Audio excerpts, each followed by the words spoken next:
All right, I think we're going to get started here so that the people that are listening by phone don't have to worry about waiting too long. We also are recording this and trying to get this on the website so that if you want to hear this all again, you can do that. Isn't that great? My name's Tom Franke. I'm the fiscal director here. Thank you for coming this morning. How many of you came just to get the cool pin? All right, you can leave now. Hey, we're here today to hear about the health changes in the plan. Now, the biggest change this year is choice. A couple years ago, we gave you a lot more choices in regards to dental plans and vision plans and stuff like that, but the health plan kind of remained the same. This year, though, we've made one big change in that you have a choice between two different plans.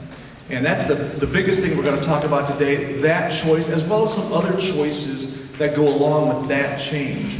We have some other people here today who are going to help me with this. We have Kevin Brewer from Anthem, who's going to talk about some of those changes and talk about the two choices that you have and kind of compare and contrast those. We also have Susan Castle from Guardian Insurance, who's going to talk about some options that you have on some Aflac type plans. I used the A word and I'm sorry for that, but I'll tell you a little bit later about what that is. And we have some people here from First Financial Bank. We have Linda Clark and Juan, who can, if you want to, sign up for an HSA, can kind of show you how to do that and go through the paperwork with you today. Just to set a little framework here, I don't know if you know this, but because you have an Anthem card, right? So you might think that when you have expenses at the doctor and the pharmacy, that you are using that Anthem card, so Anthem is paying for it. That's not the case. Anthem is what we call our third-party administrator. They administer our plan so that when the expenses get incurred, they run through Anthem. Anthem uses their network contracts and stuff like that to get the best price available. They pay it originally, but then we reimburse Anthem for anything they pay out. So we are a self-insured plan, which means DSI pays the money. I just want to give you that framework so that you know what happens here. Now, we do buy some insurance from Anthem so that if one person's claims hits $100,000, once DSI pays $100,000 on one person, then we don't have to pay anymore. So if someone's claims get real big, we've kind of limited our risk by having these high deductible plans.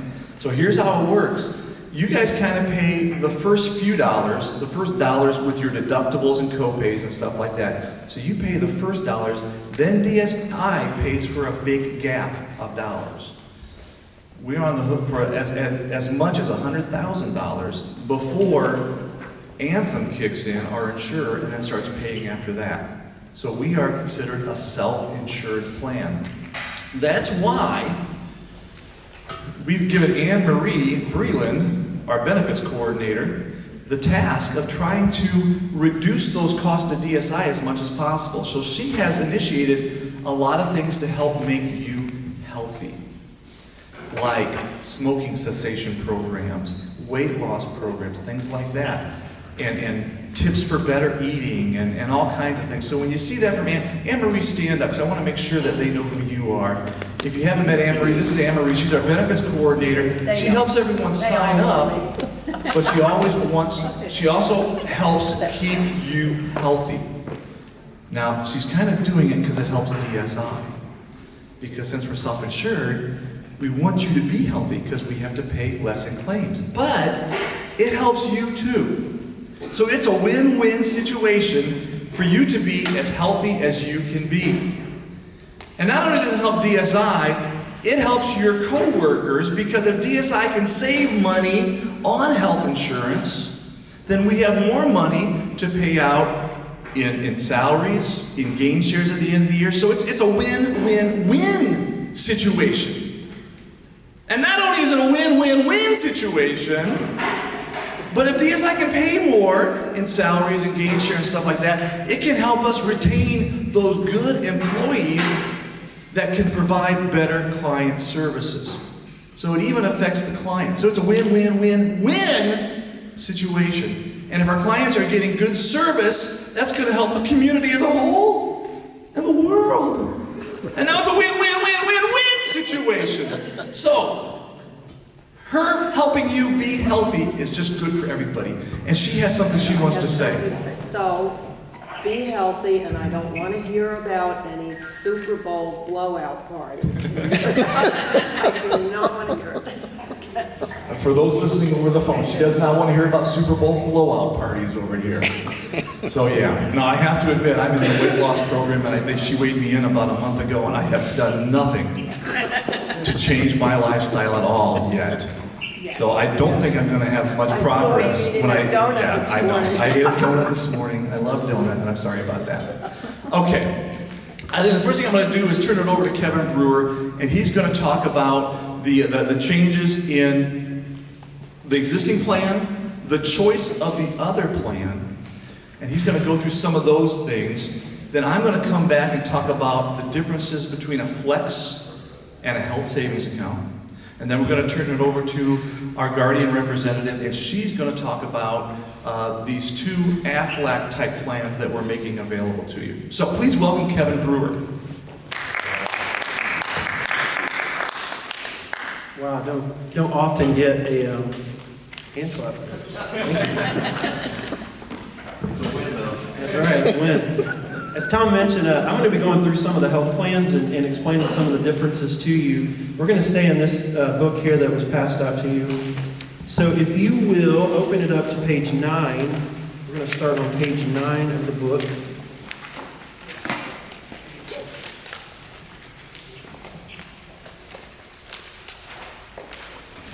So this plan is what you all currently have. So you're currently used to the $2,000 deductible plan because that's what you have currently today.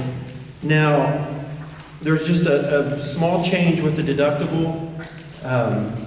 Currently, it is a combined deductible for in-network and out-of-network. So a minor change is that they are now separate. So if you stay in network, you have the $2,000 deductible. You'll see there at the page, top of page 9. If you go outside of the network, you have a separate deductible, and that's $4,000. It's pretty hard to do in the Anthem network because the Anthem network is so large, but just keep that in mind. That is a minor change there. So it will be a separate deductible and out-of-pocket for in-network versus out-of-network. So as regarding the deductible, that's the only change for the deductible and the out-of-pocket. It's $2,000 for a single, $4,000 for a family, in-network, and then out-of-pocket. This is the worst-case scenario, the most that you can pay out of your pocket for medical services, $6,000 for a single and $12,000 for a family, okay? So your physician office visit copay, and we'll just kind of go down through the benefits. You're going to see a 30% listed next to that. So you have 30% coinsurance after your deductible is met for that office visit copay. And that includes allergy injections, testing, MRI, things of that nature. Preventive care services. You're going to see an NCS listed next to that benefit, and that means there's no cost share. NCS stands for no cost share. So for preventive care, you pay nothing out of your pocket for those services, covered at 100%. Question? Is there a limit? On preventive care? Typically, preventive care is one time a year, like a one-time-a-year exam, a mammogram one time a year, things of that nature.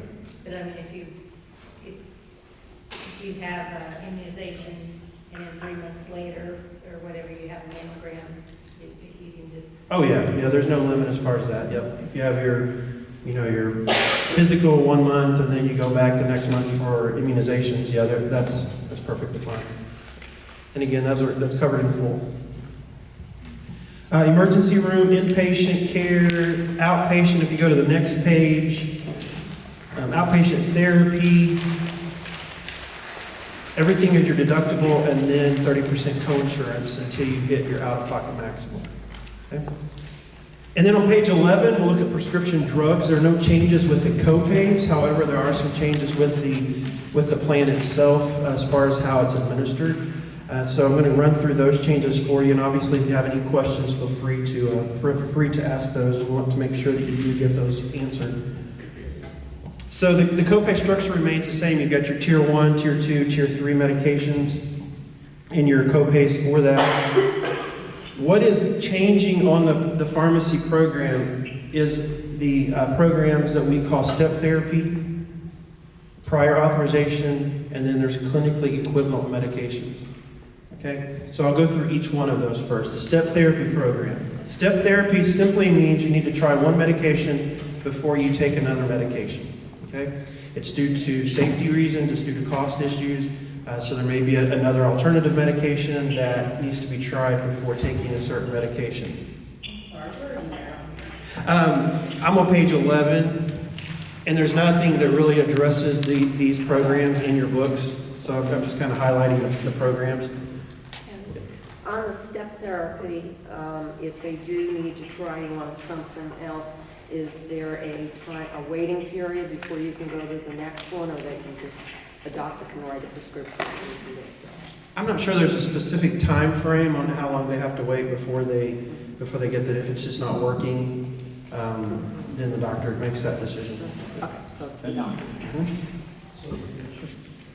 Are the drugs and what drugs are what tiers on the website? So where are we? Yes, they are.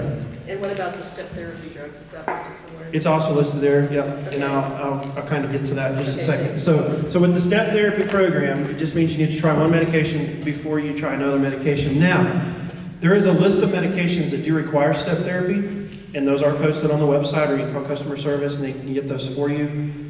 However, if you're currently on a medication, we are grandfathering you. So if you're currently on a medication that requires step therapy, it will not affect you. This only affects new members and new prescriptions. So if you go to the doctor tomorrow or after March 1st, and that particular medication happens to be a step therapy, then that's when it may affect you and you may have to try another medication. But if you're on that medication today, we look back 180 days, so it will not affect you. Okay, does that make sense? Prior authorization is the other program. And again, there's a list of medications that does require prior authorization. That's the process where your doctor calls Anthem Pharmacy, and they, give the medical reasons why you need to take the medication, and if it meets medical criteria, then you're approved for that medication. And again, if you're currently on a medication, you're not affected by that. It would just be new medications and new members after 3/1. Okay? That's the prior authorization process.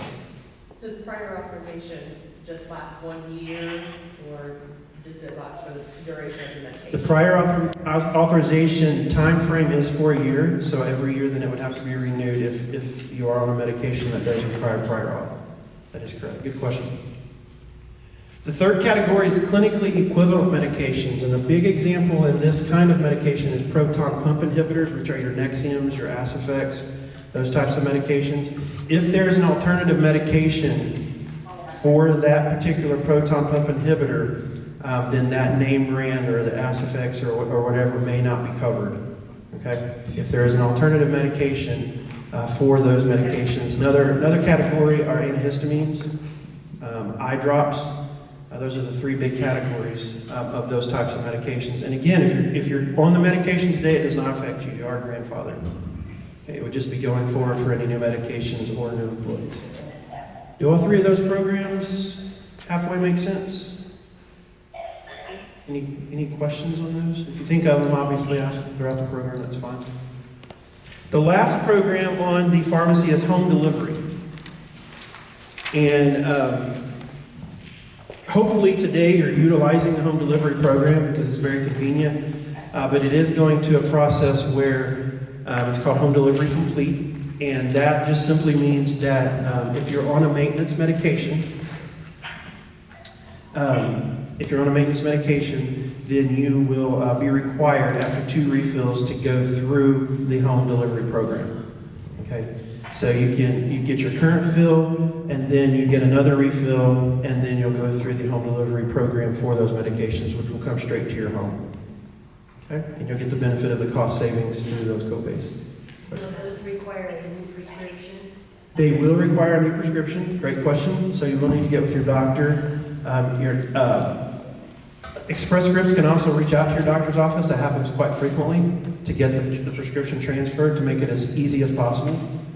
So that is an option as well. Okay. I do want to back up to the clinically equivalent medications. I mentioned that was grandfathered, and I do not believe there is grandfathering on that. So if you're on a clinically equivalent medication, such as the proton pump inhibitors or the eye drops, that will go into effect 3/1. I want to clarify that. I misspoke on that. So on our maintenance medicines, does that take effect 3/1? We start filling our prescriptions on 3/1? Correct. Starting 3/1, that is correct. Good question. What if there are complications with getting home delivery? I'm sorry? What if there are complications with getting home delivery? Like with the Express Scripts and the PO box, I cannot get mail delivered to my home. The post office is only open to getting the medications from 7:45 to 11:45 Monday through Friday. Okay. There may be a couple of alternatives, and we can take this after the meeting if you want, but you may be able to switch your address and have it delivered to your employer. We may be able to work out another arrangement, but there are a couple of options, and we can talk after the meeting. That's a legitimate concern. So. And on the medications that we're already on that we need to get switched over to this, does Anne already have the information how to do all that? Actually, the home delivery information is in your packet. It's on page 16. It walks you through the steps. And I'm in my folder up there.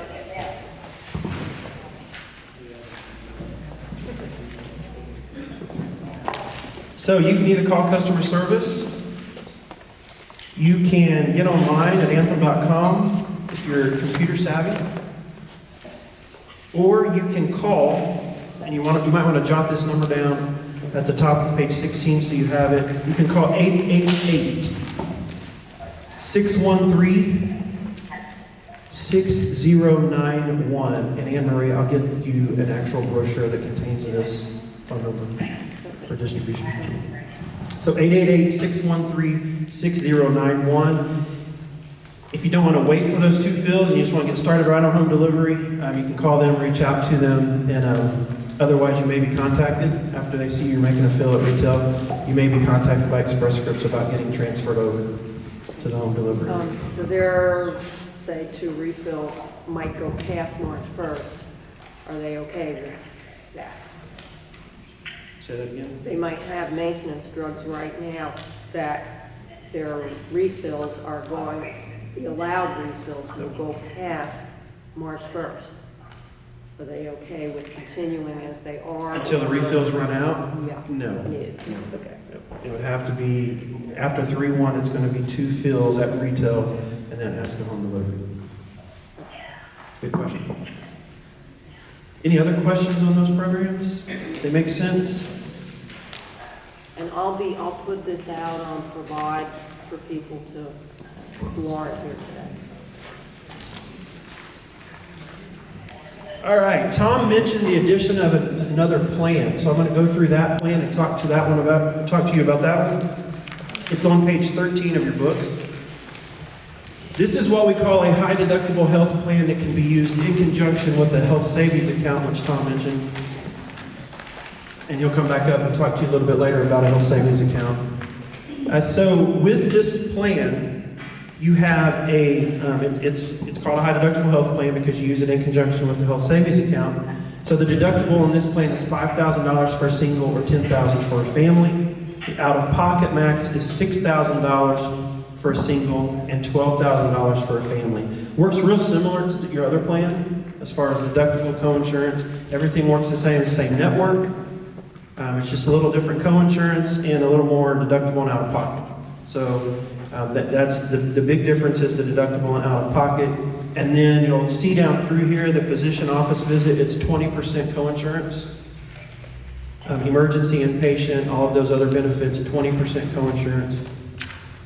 And then preventive care, you're going to see that NCS, that means no cost share. So again, on this plan, preventive care is covered at 100%. So you pay nothing out of your pocket for those services as well. So if you go down on page 14, you'll see therapy, it's 20%. Human organ and tissue transplants, 20%. And then on page 15, you'll see 20%. So on this plan, that's a big difference on this plan as well as the prescriptions. There are no copays, so it's your deductible and then 20% coinsurance until you hit your out-of-pocket maximum. So for example, if you go to the pharmacy on this program and the cost of the medication is $24.75, you'll pay $24.75 and that is applied to your deductible.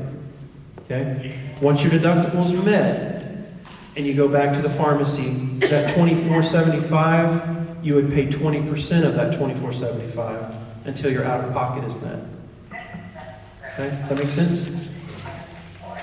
So you have your deductible, you pay the full cost until your deductible is met or the full negotiated rate. And then once your deductible is met, it kicks into coinsurance where you pay 20% of the charges until your out-of-pocket maximum is met. Okay?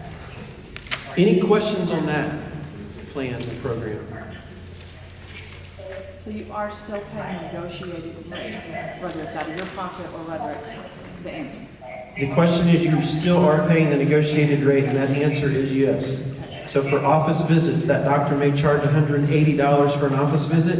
Anthem may say, hey, our contracted rate's $90, you pay $90, and $90 is applied to your deductible, and then that other amount is written off by the provider, just like it is today. Same for the prescription drugs. Same for prescription drugs. You go to the pharmacy, they run it through the Anthem system, apply the discount, and then you pay that discounted rate for the pharmacy. Okay. Good questions. Any other questions on this plan? Does this Let plan me see. also have to use the home delivery? Yes, pharmacy. The pharmacy programs in place would be similar on this program, the same as the other. This plan shows accidental dental services. I don't see that on the PPO plan. Do you get that on the PPO plan? Yes, you do, and I'm not sure why it's not on I there. don't see it called out on the chart. Yeah. It's on page 10 at the very bottom. Oh, sorry. Oh, it is. Yep, I missed it too. Okay, sorry. That's very long. Question. So the benefits are essentially the same, right? Benefits are all identical. Identical. Yeah. Okay, it's just how you pay. It's just how it's paid out and what you pay out of your pocket versus the insurance, or versus developmental services. Any questions? Anything I need The to? big thing on the second plan is just making sure you present the car at the end card. Correct. So you want to make sure you get the discounted rate, you want to make sure you get your deductible rates. You always give your Anthem card on either plan so that you can get the discount and get the credit for the deductible on your out of pocket. Even if you're paying with your debit card for your health savings account, which they'll talk about, you want to make sure your Anthem card is. I have seen it happen where they do not do that. And so they've got all these charges racked up, and there's no deductible credit, and they've paid all this money. So you make sure you give your Anthem card. Can you retro it if you do miss it? Yeah, there's ways to remedy that. Yep. I always recommend to pay off of an EOB, they'll want you to pay when you're there, but tell me you want to pay when you get your EOB, and they'll let you do that. That is a great point. They have the ability, according to their contracts, to collect up front. So when you go in, they can say, hey, you owe $84 for today's visit. You can always, and a lot of times they've checked to see what your deductible is and what your out-of-pocket the contracted rate is. But you can always try to push back and say, hey, can you bill the insurance and then send me a bill, and I'll pay with my HSA. I would highly recommend that you always do that and wait for your explanation of benefits to make sure that's exactly what you owe. Because then you get into refunds and all that, and that's not fun. You haven't mentioned the cost of either of these plans. That's because I am not aware of the cost. That would be Tom or Anne Marie. Do you have any other questions for Kevin?